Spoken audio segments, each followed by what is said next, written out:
ઉપરાષ્ટ્રપતિ જગદીપ ધનખડે અરુણાચલ પ્રદેશ વિધાનસભામાં સંબોધન કર્યું. ઉપરાષ્ટ્રપતિ જગદીપ ધનખડે અરુણાચલ પ્રદેશ વિધાનસભાના 8મા સત્રને તેમના એક દિવસીય પ્રવાસ દરમિયાન સંબોધન કર્યું. તેમના ભાષણમાં તેમણે વિકાસ અને લોકશાહીનું મહત્વ ઉલ્લેખ્યું. રાજ્ય દ્વારા કરવામાં આવેલા પ્રગતિ અને વિકાસને પ્રોત્સાહન આપતા લોકશાહી સંસ્થાઓની ભૂમિકા પર પ્રકાશ પાડ્યો. ધનખડે રાજ્યના ઇન્ફ્રાસ્ટ્રક્ચર વિકાસના પ્રયાસોની પ્રશંસા કરી. ખાસ કરીને નવા એરપોર્ટ, જળમાર્ગો અને ડિજિટલ એક્સેસ દ્વારા કનેક્ટિવિટી વધારવામાં.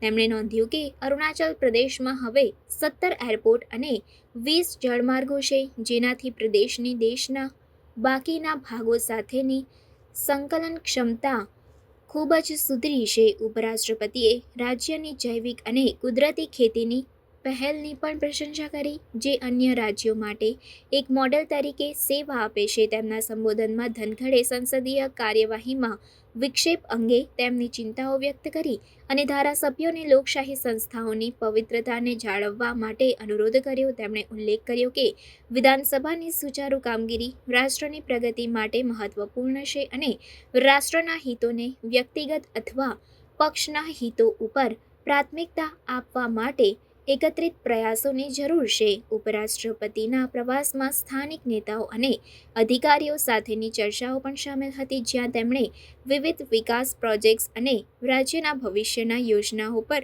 ચર્ચા કરી. તેમણે ઉત્તર-પૂર્વના રાજ્યોના વિકાસ માટે કેન્દ્ર સરકારની પ્રતિબદ્ધતાને પુનરાવર્તિત કર્યું અને અરુણાચલ પ્રદેશના લોકોના જીવનની ગુણવત્તા સુધારવા માટે સ્થાનિક સત્તાવાળાઓને તેમના પ્રયાસો ચાલુ રાખવા માટે પ્રોત્સાહિત કર્યા.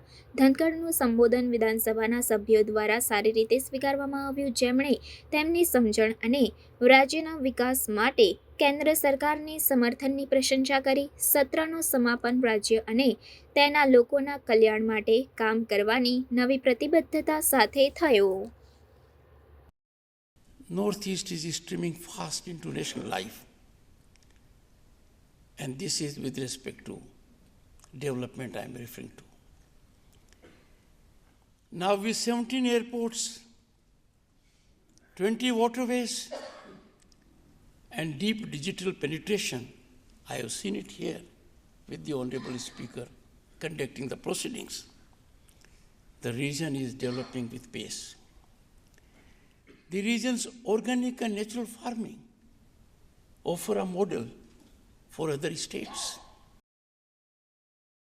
Department of Northeastern Region and now a ministry, the importance and primacy that has been given to this area is absolutely a priority for the nation.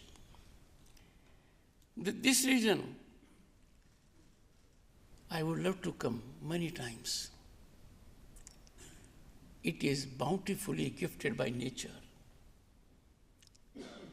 Tribal culture, soothing people, their connectivity, crystal lakes, and they mirror what? Himalayan peaks to ancient monasteries hemming with timeless chants. And I would say this place is a paradise for tourists.